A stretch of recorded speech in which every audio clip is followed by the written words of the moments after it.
Welcome to Blizzard Fire. We hope this video helps fire up your solution. You begin by locking the project scope so every choice serves your goal.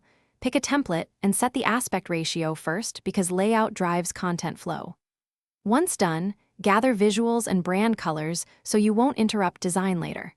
Make a concise outline listing the objective, audience takeaway, and 6-8 slide chunks.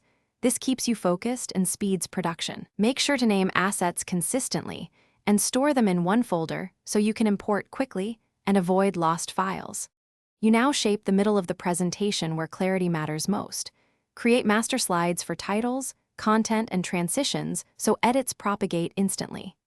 As you design, stick to 1 or 2 fonts and a 3-color palette to maintain visual hierarchy and accessibility. Contrast matters for readability.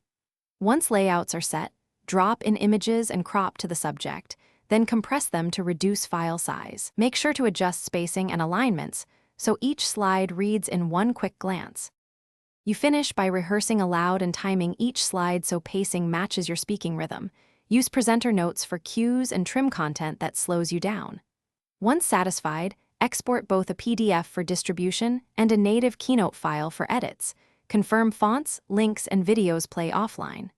After exporting, double-check accessibility, alt text, color contrast, and readable font size. If something breaks, restore the previous version from the backups and isolate the changed element as the primary troubleshooting step. Thanks for watching. If you found this helpful, don't forget to like and subscribe.